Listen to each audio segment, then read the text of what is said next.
After the celebratory feast at the shelter, with Su Chunlei indulging to the point of drunkenness and being helped to bed by Uncle Yu, Zhang Yi, who remained sober, took Yang Xinxin to the high-tech control room. He sealed the thick alloy door behind them, creating a private space for discussion. Zhang Yi accessed the intelligence database provided by Xiao Honglian, focusing his search on the files of Yuan Kongye and Zhang Yixian, while explaining to Yang Xinxin his grave suspicion that the snow worship cult might be intrinsically linked to the recent zombie horde catastrophe in Tianhai City. Zhang Yi opened Yuan Kongye's comprehensive personal file first. The document detailed a harrowing life story. Yuan Kongye, 20 years old and of mixed Chinese and Japanese heritage, was born in Japan to parents who were devout followers of the Shinrikyo cult. She moved to Tianhai City at age 3, where her parents established a branch of the cult, fraudulently proclaiming her as a divine saintess to amass wealth from followers. This luxurious, manipulated existence shattered when she was 16. Her parents died in a plane crash, exposing the deception. Enraged cult members, realizing their donations were squandered, brutally assaulted Yuan Kongye, causing her severe, permanent injuries. The police case from 2046 noted the involvement of 136 people, after which Yuan Kongye vanished, only to re-emerge after the apocalypse as the leader of the snow worship cult. After finishing the grim account, both Zhang Yi and Yang Xinxin sat in prolonged, heavy silence, struggling to process the sheer brutality of Yuan Kongye's past. Yang Xinxin, applying cold logic, stated that surviving such trauma would make it impossible to maintain a normal psyche. Instead, one would be consumed by desires to either destroy the world or remake it in their own image. Zhang Yi agreed, his perspective shifting dramatically as he connected this history to recent events.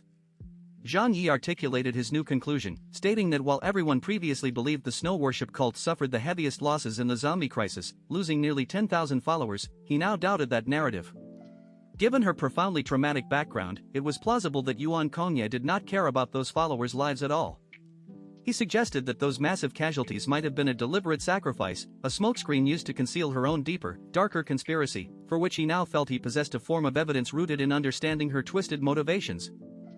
In the shelter's control room, Zhang Yi methodically laid out his deepening suspicions to Yang Xinxin. He began by pointing out the fundamental abnormality of Yuan Kongye's power set. She did not merely exhibit multiple applications of a single superpower but possessed several completely unrelated abilities, enhanced physical prowess, and that familiar ice-type power. Zhang Yi calmly reasoned that if these were her innate talents, there would have been no need for her to conceal them during the desperate battle against the zombie horde. Her secrecy implied a dark truth: these abilities were likely stolen from others, with the mechanism being the ice soul she separated from her own body.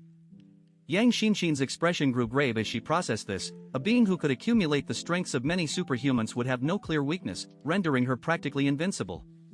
Zhang Yi connected this to her apparent craving for constant warfare in Tianhai City. To Yuan Kongye, those who received an ice soul were only valuable in death, as that was when their abilities would return to her. A chilling realization struck him: the snow worship cult's great purge might not only target outsiders but also her own followers, as the death of any cult superhuman would only empower her further. Yang Xinxin agreed the analysis was sound but noted its critical flaw: a lack of direct, tangible evidence. Such conjecture alone would never convince the other faction leaders or, most importantly, the Jiangnan investigation team, preventing any direct confrontation. Zhang Yi, however, insisted they could no longer afford to ignore the threat. By leveraging the zombie horde, Yuan Kongye had already crippled the combined military strength of the four major families by more than half. Furthermore, her distribution of ice souls to each faction was not a gift but a signal, a prelude to her taking direct action. Her only current restraint was the presence of Bian Junhua's team. Once they departed Tianhai, the Baishue cult would surely move. To substantiate his claims, Zhang Yi finally produced a piece of white cloth from his pocket, handing it to Yang Xinxin. He revealed it was given to him by Li Jian, slipped secretly into his hand the night before their departure from the cult camp. Zhang Yi thought of Li Jian's withered, despairing face and sighed, believing that only the death of his son, Li Kale, could have driven the cautious man to take such a risk.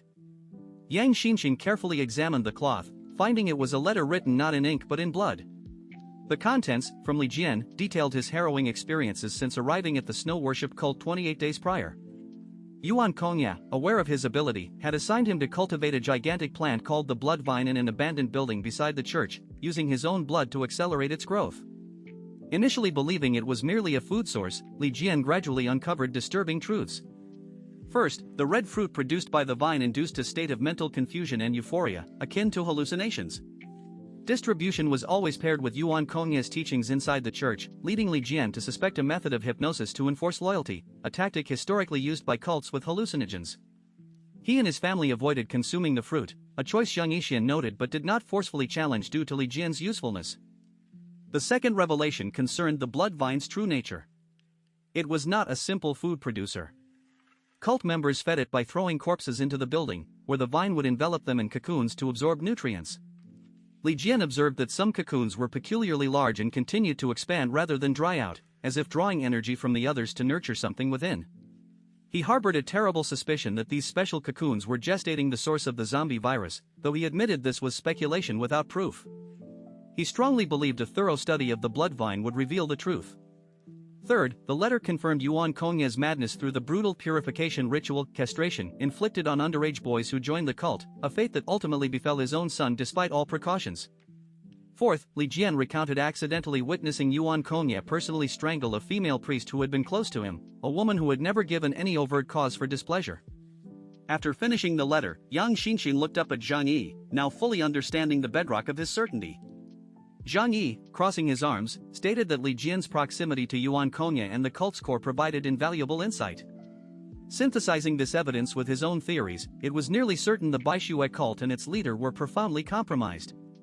The worst-case scenario was exactly as he feared: the Ice Soul was a vast conspiracy, and her apparent generosity was an investment for a grisly return. She had every motive to sow chaos and fill Tianhai City with corpses, as mass death would accelerate the recovery of her stolen abilities. Zhang Yi voiced his most alarming conclusion: it was even possible the massive zombie crisis itself was connected to her. Were it not for the timely arrival and oversight of the Jiangnan district forces, which forced her to moderate her actions, everyone in the city would likely already be in mortal peril. His eyes held a deep apprehension, acknowledging that if Yuan Kongye truly wielded such terrifying, compounded power, no single entity in all of Tianhai City, not even himself, could stand as her match. Zhang Yi and Yang Xinxin, sequestered in the high-tech control room of Yuelu Manor Shelter, continued their grave analysis of the intelligence gleaned from Xiao Honglian's database and Li Jian's blood-written letter. The conversation centered on the terrifying figure of Yuan Kongye, with Zhang Yi articulating a chilling conclusion: her strength, amplified by countless stolen abilities via the Ice Souls, rendered her practically invincible within Tianhai City. He felt a heavy pressure, certain that her prior act of bestowing Ice Souls upon his team was not an offer of submission but a prelude to an attack aimed at their elimination. The mountain of her power loomed over the entire city, and Zhang Yi, acknowledging she was stronger than any superhuman including himself, wrestled with the desperate need to formulate a countermeasure. Yang Xinxin, maintaining a preternatural calm that contrasted with the dire circumstances, proposed a strategic path forward. She outlined a two-pronged approach. First, they must expose Yuan Kongye's conspiracy to the other major forces within Tianhai City to foster a united front. Second, and most critically, they must secure the backing of the powerful Jiangnan region. She reasoned that the war-ravaged local factions alone stood no chance against Yuan Kongye, making external intervention essential. Zhang Yi, however, voiced profound skepticism. He doubted the other leaders would believe his claims without irrefutable proof, and he questioned the Jiangnan region's motives, arguing that as the paramount power, their primary concern was stability, not justice. He grimly suggested they might even seek to recruit a figure of Yuan Kongye's power, leaving his group isolated. The weight of the situation led Zhang Yi to a bitter internal conflict, even briefly considering the option of fleeing to the Jiangnan region as Bian Junwo had once suggested, though the thought of abandoning his hard-won sanctuary filled him with reluctance. Undeterred by Zhang Yi's pessimism, Yang Xinxin advanced a more cunning tactic. She suggested that concrete evidence was not strictly necessary to engage the Jiangnan region's interests. By strategically spreading rumors and exaggerating the scale of Yuan Kongye's threat, specifically highlighting her confirmed possession of multiple, potentially stolen supernatural abilities, they could plant a seed of suspicion. As the de facto rulers, the Jiangnan authorities could not tolerate such a potent and unpredictable destabilizing factor within their territory. Merely attracting their investigative scrutiny would force Yuan Kongye into the open, potentially leading to her containment or removal, thereby neutralizing the threat to Tianhai City. A glimmer of understanding and hope dawned in Zhang Yi's eyes. He recognized the manipulative brilliance of the plan. He agreed it was a promising avenue worth serious study as a crucial backup strategy, resolving not to act impulsively. As the intense discussion wound down, Yang Xinxin, with a faint smile, delivered a final, pointed reminder: they had yet to examine the profile of one particular individual within the vast intelligence trove, leaving a new thread of inquiry hanging in the air. Back in the shelter's control room, Zhang Yi realized he had not yet examined the file on Zhang Yixian.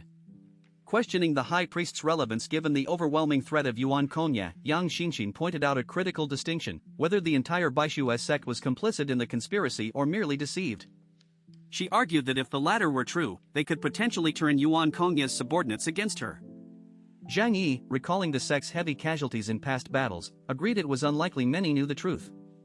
Together, they opened Zhang Yixian's biographical file. The records painted a picture of a relatively ordinary life. Zhang Yixian was born into a wealthy Tianhai city family, non-religious but neighbors with Yuan Kongye's family. He was 5 years her senior and had known her since childhood, acting as an older brother figure. Crucially, after Yuan Kongye's traumatic event, Zhang Yixian also vanished from Tianhai around the same time.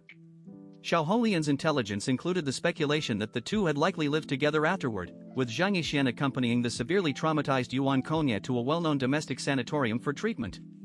Reading this, Zhang Yi's face grew thoughtful. He concluded that Zhang Yixian was not a puppet but a full co-conspirator, privy to all of Yuan Kongye's plans from the beginning. This revelation crystallized Zhang Yi's understanding of the snow worship cult's horrific operation. He saw it as a grim joke. Followers were lured by the promise of the end protection, but Yuan Kongye was after their principle, their very lives and abilities.